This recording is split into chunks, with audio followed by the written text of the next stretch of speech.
Rise and shine and give God the glory. What guan, good people, what guan. Good morning to you all. And I pray that this finds you well, prospering, and being in health, even as your soul is prospering. Good morning. I pray that you woke up this morning being vigilant to the Lord and giving Him the first fruits of your day by way of meditation, dedication. Good morning, Jesus. Thank you for the day, whatever your salutation to God is. I pray that you were vigilant and gave Him your first fruits. Um, I want to say that there's a couple of things I wanted to kind of talk about this morning, and I pray that it falls where it should. You know, as scriptures say, let your church hear what the Spirit has to say. So, we're gonna imagine that you all are the pretend church or congregation or audience. And that's something that I say will resonate, penetrate, and marinate. So, um, we know usually the most that we come together for here lately is drama. Something dramatic or traumatic has happened over the past hours or overnight or what have you, especially on the YouTube streets or something that we have come to knowledge of on the YouTube streets, or something like that. So mostly when we come together is to discuss, um, let's discuss the drama of it all. And excuse me. So when we come together and talk about the negativity of it, I try my best to leave a positive spin on it at the end. I try. Now, whether I'm successful at it or not is a whole other issue, and that's something that then I need to work on. First of all, I like to crack jokes and I like to be funny, and I mean, because comedian is that's my my job of choice, but never went into it. So I'm just I play one on TV, so to speak. But so when I'm saying something silly or something funny, is to just that be funny, but not to be offensive. So when I said the joke about Marcus popping willies, I meant him, not Sonny. I was talking about him, not her. Okay, she can't help her situation. But he can get in her chair and try to perform and do a few tricks and stuff like that. That's what I was talking about. Him, not her. So let me clear that up. Let me just clear that up because that was on my conscience a little bit. Now I will make fun of a disabled person, especially if they make fun of me. I will do it. I ain't gonna lie to you. I will do it. And I got people that's handicapped in my family that talk with lisps and everything else. And if they try to crack on me, I'll crack right back because I feel like if you can give it, you can take it. That's the kind of thing But she's never approached me like that. So, but I'm talking to him, not her. Now, the situation with the birds of a feather flock together. Meanwhile, others fall prey. So, what I mean by that is, um, hmm, we have learned over the past few months with the situation that's been going on with the infected interviewer that, or alleged infected interviewer. Let me fix that. That there are some people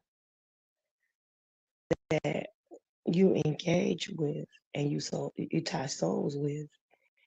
uh, It's simply because it's a kindred spirit. You get attracted to each other because of a kindred spirit. A lot of times you figure out like, hey, you know what?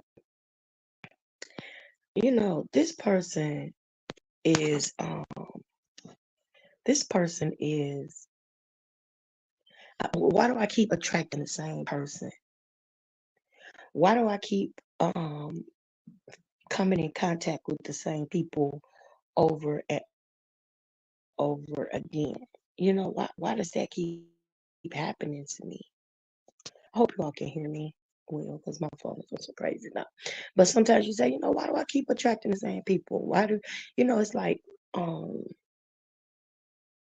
no matter who you date, they end up having the same characteristics as the last person you dated, or whoever you come in contact with, they end up having the same characteristics as the last person you came in contact with. Or once you become friends with someone on Facebook or what have you,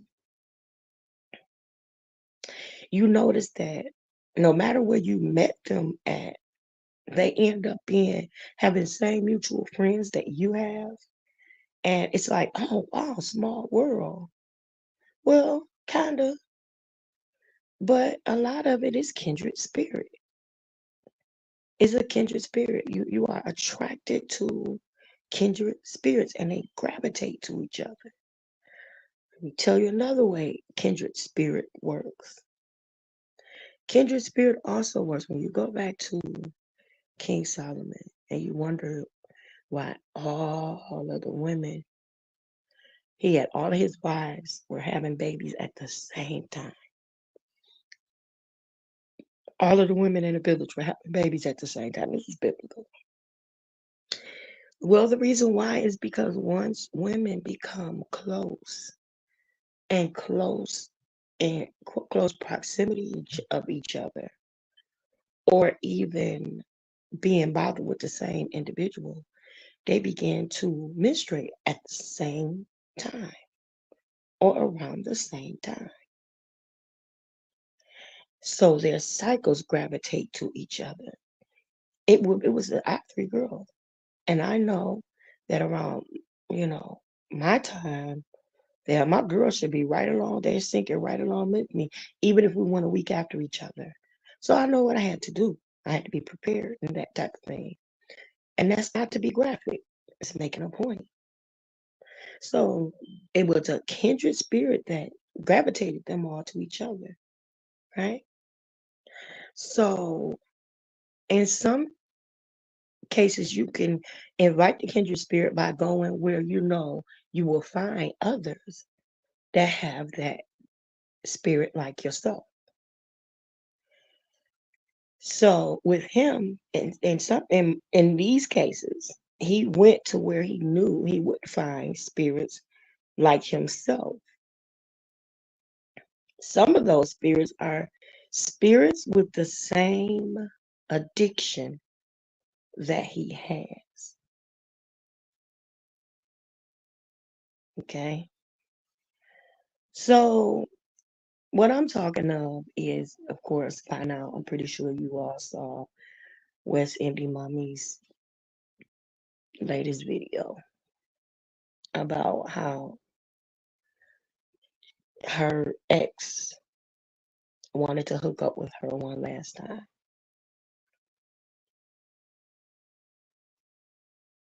And she did it.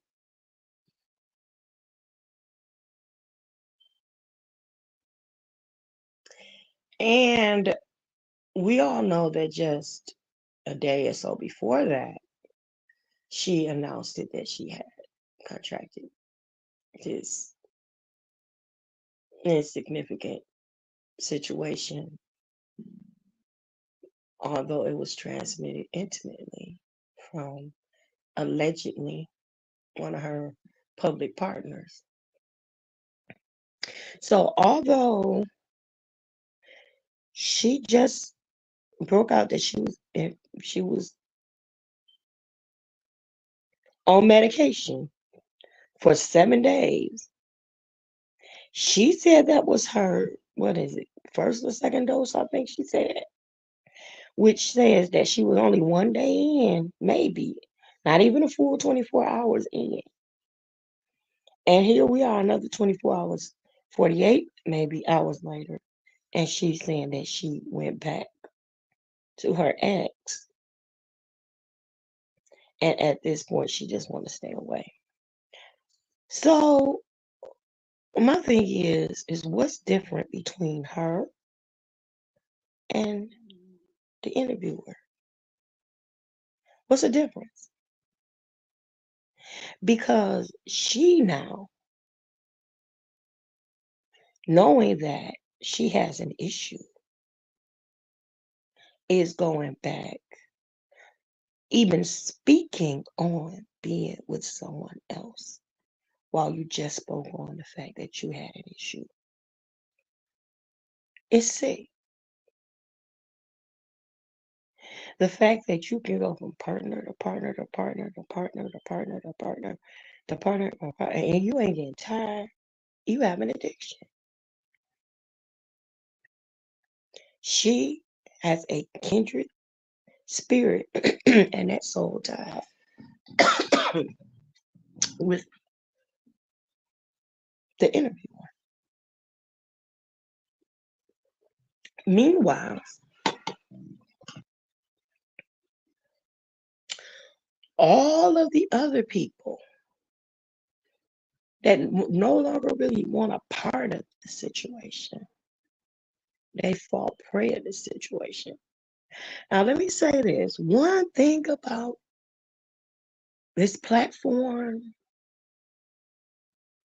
one thing about, I want, and please consider this, everybody that is content creators, influencers, public figures, celebrities, musicians, ministers, everybody, please know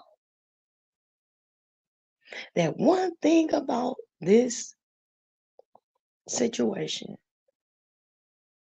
is because is that you become prey to the public.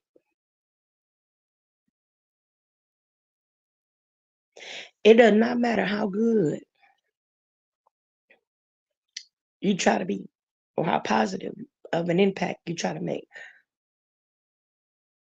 It does not matter how much you have done in your past and you have repented or changed your lives or this, that, and the other. People are not going to let you forget where you messed up. Never. Once you have fallen victim to something, you're always going to be a victim to something. You have to have selective memory. You have to say, no, I don't know what you're talking about. I'm over that. If you want to, that's on you. But there are some people that don't want to be involved in this social media foolishness. There are some people that just don't want to be involved in it. But unfortunately,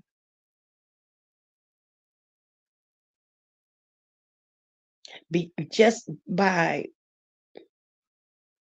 association with some of the people on this platform, now they themselves have become victims. There are people who are family members of the interviewer, not the interviewer, of the interviewees, I should say. There are family members who are still being accosted, attacked,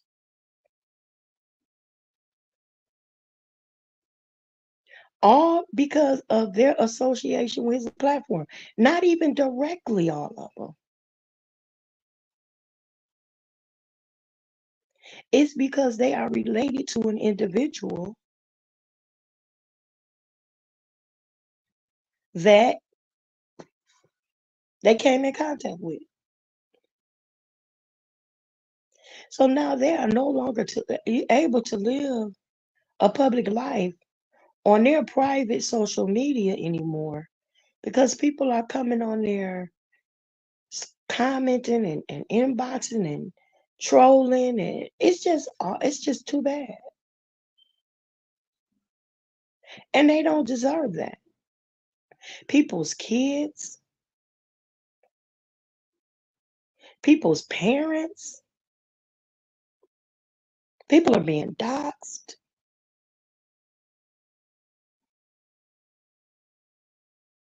And baby, let me tell you something. If you want to find a good PI, it's on social media, baby.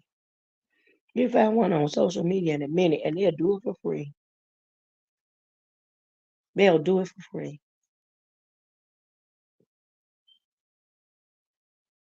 I don't want to know anything about anybody else's personal business. I don't want to one up anybody. Don't send it to me. Don't call me about it. I don't want to know about it. I don't want to hear it. I don't want. I'm not doxing nobody. I don't want to hear about it. It's not my business. And that's where I am with that. What's on here, put on by the content creator or the YouTuber or whatever, is you made it public information. So you made it up for discussion. Everything in content is for discussion, period. Whether you go say, you see that prank they pulled on so and so, or did you see that makeup tutorial? Do you see that cooking video? Or girl, did you see that drama? Either way it go, the content is up for discussion. So when you put your public information on here, obviously it's up for discussion. But if you put yourself out here like a 304, and people gonna talk about you like that, there's no way, honey, that you should admit. But I don't care how much truth is in that doggone video. You ain't even over your 7 days yet, and you in here talking about getting together with somebody else. He said you just gotta stop. And then sad faces. You said he asked to hook up with you. You didn't say he demanded you. So you willingly done it. And you willingly done it knowing that you were in the situation you were in. And even if we was talking about something a week ago, I don't even want to hear about it right now till you got the heebie-jeebies off of you. Get that monkey off your back first.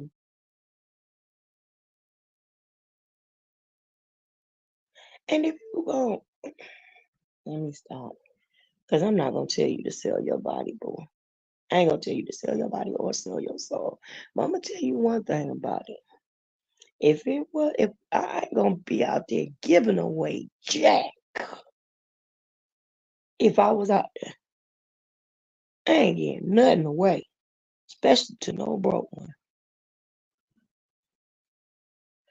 A couple of pieces of steak and a salad and a rooftop drink ain't enough when I'm homeless with 2 kids.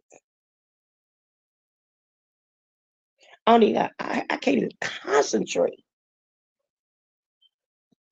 I can't even concentrate.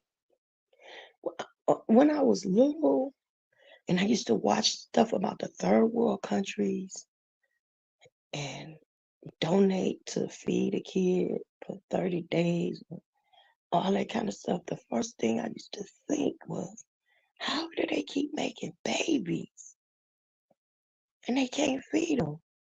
That's what I thought at that particular time. I don't know no better. Not knowing some of them were raped and things like our word, I'm sorry. Some of them were attacked, made to do certain things to have those children, which is why they ended up in orphanages and things like that. But that's what the thing was to come to mind. I couldn't even bring myself. I didn't even want any more children once I had my last one because I didn't want, if I had a hard enough time providing for the ones I had, I didn't want to keep bringing kids in the world. So my thing was make it happen. And I worked 2 and 3 jobs, put myself through college, took full-time classes, raised my kids to do what I could do. But the last thing on my mind was somebody's son, especially somebody broke son. Get your priorities together, y'all. Get your priorities together. You deserve better. Come on now. Like that's my Jenny Fox. He give me money when I'm in need. Oh, she's a right one, and indeed. Says she's a gold digger. Well, town, and she playing on beach. She might be a gold digger, but she ain't begging with no broke. Call it what you want. Call it what you get, what you need. But don't just be giving out there giving infections. What? Come on, do better. I gotta go. Love y'all. Peace. Love you on purpose. Ain't nothing you can do about it. See you later. Share, like, subscribe, support.